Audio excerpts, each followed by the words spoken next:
Wow, what a successful donathon I just had.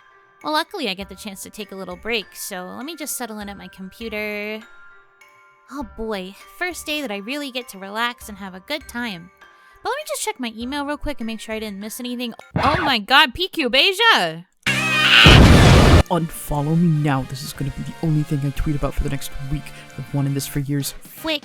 What the Flick. I think I need to pinch myself because I literally never thought I'd get to have this dream come true. I'm beyond excited to review BUSTAFELLOWS season 2 early! It was absolutely killer trying to keep this a secret. So I just kept alluding to a really cool opportunity and praying I could get stuff out in time. Thank you so much to PQube Asia for allowing me a chance to review the game. BUSTAFELLOWS means so much to me, and I've been waiting for the sequel for so long. If I dwell on this too long, I might actually cry, but this truly is a dream opportunity, and I hope to do the game justice with this overview. So, without further ado, BUSTAFELLOWS 2! Firstly, and most importantly, you cannot jump into this game without a 100% clear of the original BUSTAFELLOWS. Several endgame plot points are mentioned in the prologue and in specific character routes, so you should make sure you've played the original and gotten the true ending. I didn't get a chance to replay before diving back into New Sieg, and I kinda wish I had, because it likely would have helped me remember some important elements. Keep that in mind before going for it. With this being a direct sequel, you still play as protagonist Teuta, who you can rename to a different 5-letter name if you wish, but the other characters will say Teuta out loud if you leave it, and I think that enhances the experience. 네, 태우다. 답은 태우다. And you still interact with the same characters we got to know in the original game. As a refresher, we have Limbo, the crooked lawyer, and Best Boy, by the way, I did a whole video on that. Shu, the bounty hunter and mercenary who often acts as an informant for Limbo's law firm. Helvetica, a highly popular plastic surgeon and beautician. Mozu, the chief coroner of the New Sieg Coroner's office. And Scarecrow, the boss of the underworld, which is just code for being an elite cyber hacker. Other familiar side characters return as well, such as Teuta's childhood friend Luca, Limbo's sister Valerie, the staff at Paraiso Garage, and more. The game also introduces 3 new characters. The mysterious Guero Neruda, boss of one of New Sieg's 5 major gangs. The Watcher, a well-known journalist. And the famous stunt actor and influencer Yuno Hanaki. No relation. Each of the 5 primary members of the Fixers has their own dedicated episode, focusing on individual stories. But there's also an overarching plot about a mysterious fire that occurred 7 years ago. In order to choose which individual story you read, you choose the name of your cat at the start of the game, and that name determines who your boyfriend is. If you forgot which name links to which boyfriend, don't worry. The game highlights each name in the boy's image colors so you can easily tell which is which. Something I've always loved about BUSTAFELLOWS is how every love interest stays present in the entirety of the narrative. In other otome, there's sometimes a phenomenon where other boys just disappear and are no longer present in the heroine's story, so it ends up just being her and the chosen love interest. However, the Fixers are present not just in the bigger narrative beats, but there's also a lot of domestic scenes with them. They really feel like a close group of friends, and even if Teuta is dating one of them and not the others, they're all still there for one another and are super supportive. So you don't need to worry about anyone not appearing once you choose a boy. They'll all be present no matter what. Since I also had the chance to stream the demo during Steam Next Fest, I can now safely confirm I was right and that the condensed version took out a lot of the more fanservice-oriented content and a few more scenes that contained direct spoilers for the first game. I was pleasantly surprised by the touching ways each male lead interacted with Teuta, and there were some plot points from the first game that are tied up nicely to focus on the upcoming episode. These scenes also introduce us to what each character is currently struggling with, so it's a good look at what their routes may discuss. The gameplay is fairly similar to the original BUSTAFELLOWS. There are 2 types of choices you can encounter in the game. Timed choices, which can impact narrative progression, and non-timed choices.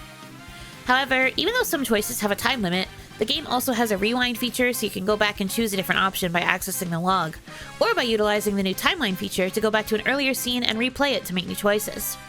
A minor improvement that I love is being able to save during choice screens, so I can quickly save and load different files to see the different options.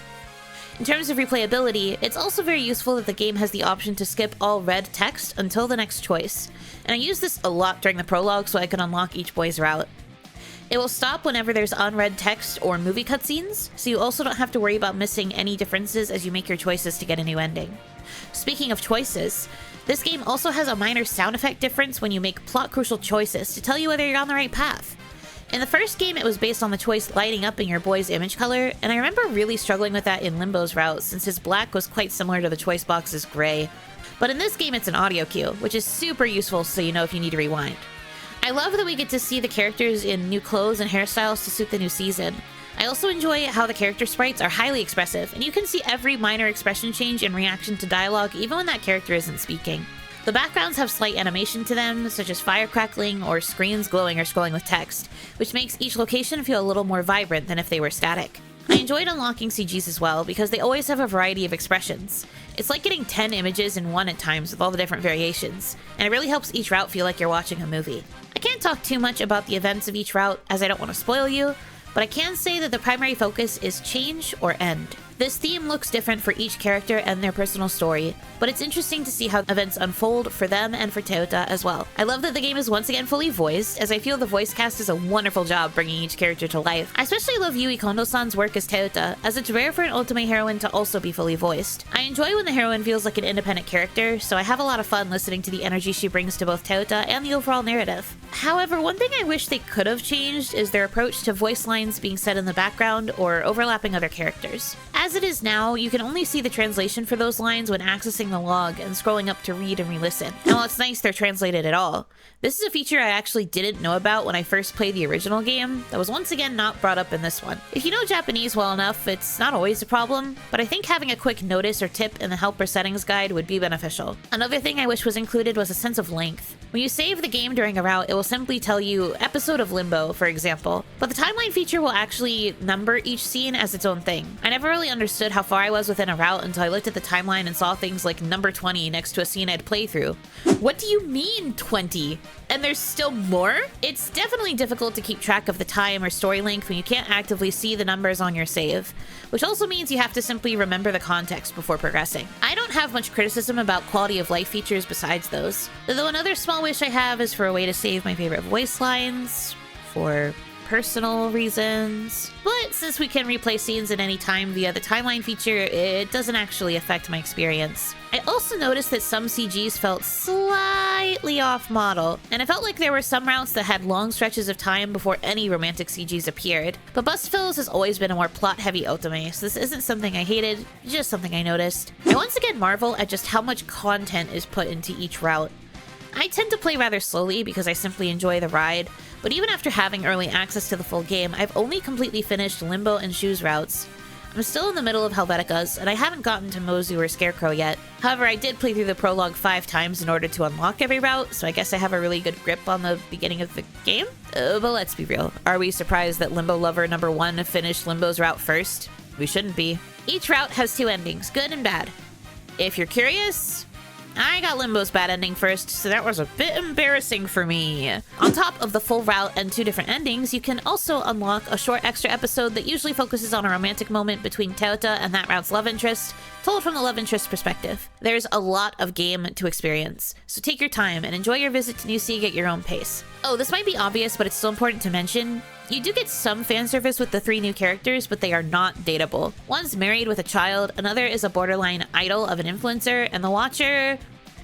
he's the Watcher, I guess. I don't really know what his deal is. They show up periodically in each route, though, some more than others.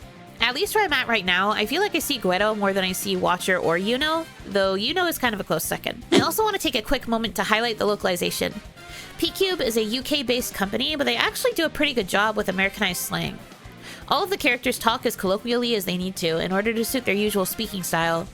Even with certain liberties being taken, I still feel like the overall energy matches what's going on in the scene. Now, I have a proofreader brain. I'm a little picky compared to most. There are several points where I noticed spelling and grammar errors within the text, but I find PQube's overall localization quality to be quite high. Dialogue always feels natural, narration usually flows well and also has moments of beauty, and I don't usually feel like something has been localized incorrectly. It takes a lot to localize text-heavy games, especially Otome. And as someone who has been openly critical of other games' localization quality before, it's kind of important to make sure we can reach even higher standards. May there be more proofreading in the future. In a world where people desire to read solid visual novels, I think it's important to expand your horizons and explore subgenres you might not have looked at before.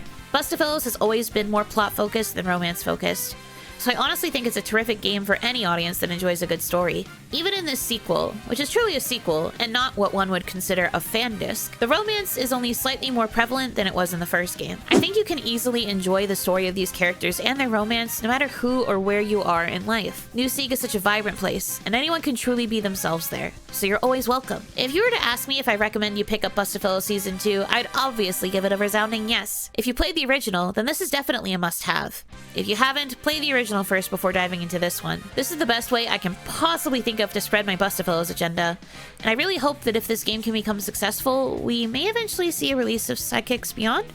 Please? I'm begging you, please, please, please, please, please, please. Another big thank you to PQube Asia for the chance to review the game. And now I'm going to take a real break and have a nice vacation in New Sieg.